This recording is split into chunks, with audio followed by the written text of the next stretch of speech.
Shalom dan salam sejahtera bagi kita semua. Perkenalkan, saya merupakan salah satu siswi SMA 1 Thomas 2 Medan.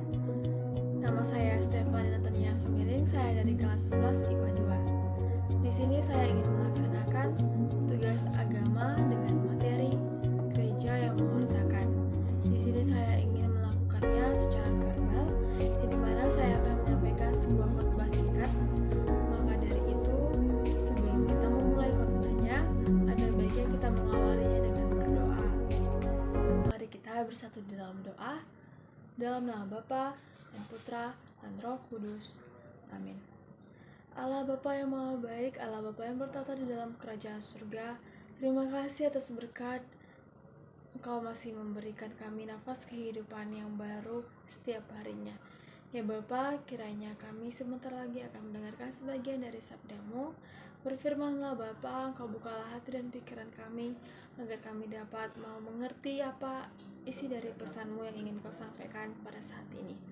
Ya Bapa, kiranya juga Kau berilah kami ketenangan, agar kami dapat mendengarkannya dengan baik. Ya Bapa, nyanyilah doa anak-Mu, dalam nama Tuhan Yesus kami mengucap syukur. Amin. Dalam nama Bapa dan Putra dan Roh Kudus. Amin. Saudara-saudari sekalian, di sini saya mengambil sebuah perikop dari Injil Matius 5 ayat 13 sampai dengan ayat 16. Beginilah bunyinya. Garam dunia dan terang dunia. Kamu adalah garam dunia. Jika garam itu menjadi tawar, dengan apakah ia diasinkan? Tidak ada lagi gunanya selain dibuang dan diinjak orang. Kamu adalah terang dunia. Kota yang terletak di atas gunung tidak mungkin tersembunyi.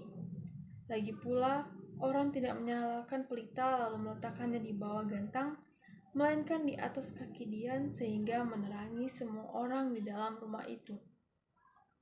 Demikianlah hendaknya terangmu bercahaya di depan orang, supaya mereka melihat perbuatanmu yang baik dan memuliakan Bapamu yang di sorga. Demikianlah sabda Allah, terpujilah Kristus. Saudara-saudari sekalian, kita dapat lihat kembali pada nats kita pada ayat yang ke-13, ayat pertama. Beginilah bunyinya. Kamu adalah garam dunia. Jika garam itu menjadi tawar, dengan apakah ia diasinkan? Tidak ada lagi gunanya selain dibuang dan diinjak orang. Saudara-saudari sekalian yang dikasihi oleh Allah, saya sangat yakin bahwa kita semua pasti sering mendengar bahkan tahu apa itu garam. Karena saya pribadi pun, saat saya ingin makan sesuatu atau menyicipi sebuah makanan, pasti ada saja rasa asin yang terasa di lidah kita, bukan? Nah, itulah yang namanya garam. Garam itu berguna untuk memberi rasa, untuk menjadi pengawet, dan tanpa garam, makanan tersebut akan terasa hambar. Saya sangat yakin bahwa kita semua tidak suka dengan makanan yang hambar, bukan? Karena saya pribadi pun tidak suka dengan makanan yang hambar. Sama halnya dengan kita sebagai orang Kristen, sebagai orang Kristiani, harus menjadi pembawa cita rasa ke dalam hidup ini, ke dalam dunia ini. Dengan apa? Dengan keberanian, dengan harapan, keceriaan, dan kebaikan yang membawa rasa baru ke dalam hidup yang hambar ini.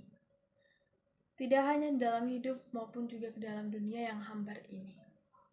Selanjutnya kita lihat pada ayat yang kedua, yang ketiga, yaitu ayat 14 dan 15, yang bagaimana beginilah bunyinya.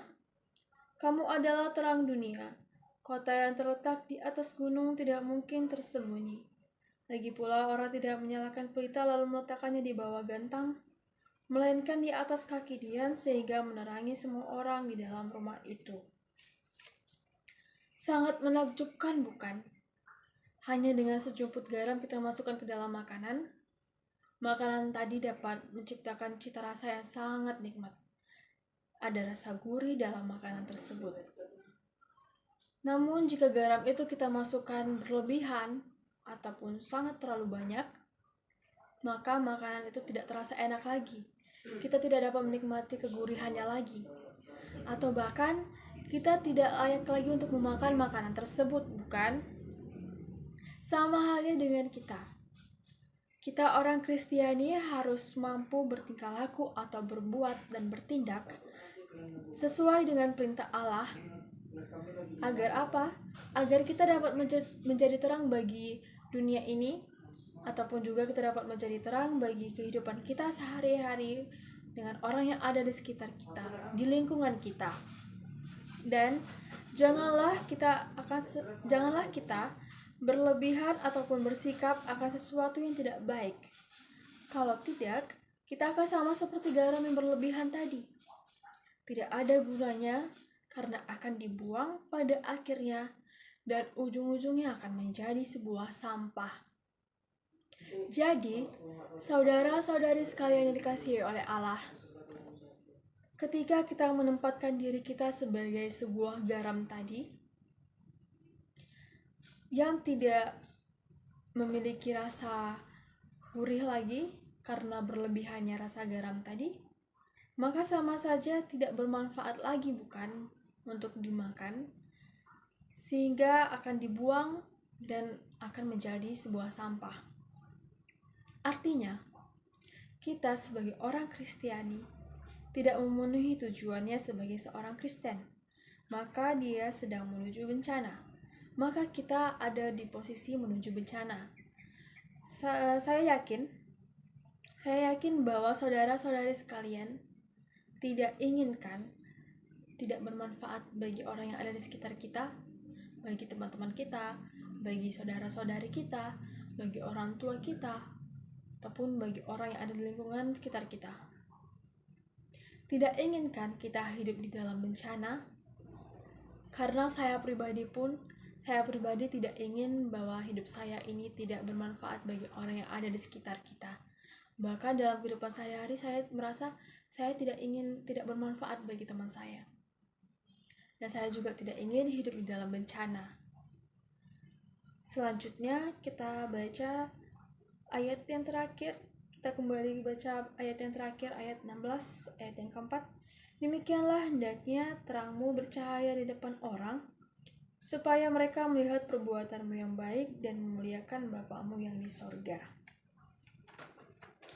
Saudara-saudari sekalian yang dikasihi oleh Allah, maka dari itu, hendaklah kita menjadi garam, yang mana garam tadi memberi rasa, yang berarti kita manusia harus memberi rasa berupa pengaruh yang baik kepada manusia yang ada di sekitar kita. Kita kembali lagi sama seperti tadi yang saya sampaikan, kepada orang yang ada di sekitar kita, baik itu di dalam lingkungan kita, di rumah, di sekolah, di gereja, maupun dimanapun kita berada.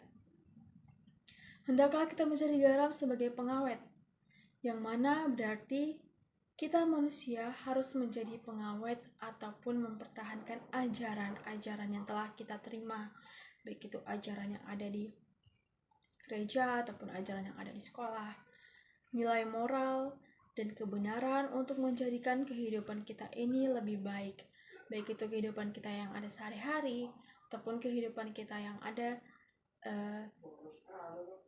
di gereja. Dan hendaklah kita semua menjadi terang dunia, yang berarti kita harus menjadi pembawa berita dengan terang dan jelas tentang keberadaan serta kebenaran firman Allah itu sendiri. Baiklah saudara-saudari sekalian, sebelum kita mengakhiri firman kita ini, ada baiknya kita mengakhirinya dengan berdoa. Kita bersatu di dalam doa. Dalam nama Bapa dan Putra dan Roh Kudus. Amin. Allah Bapa yang Maha Baik, Allah Bapa yang bertata di dalam kerajaan surga, terima kasih atas berkat-Mu kami dapat mendengarkan sebagian dari sabda-Mu.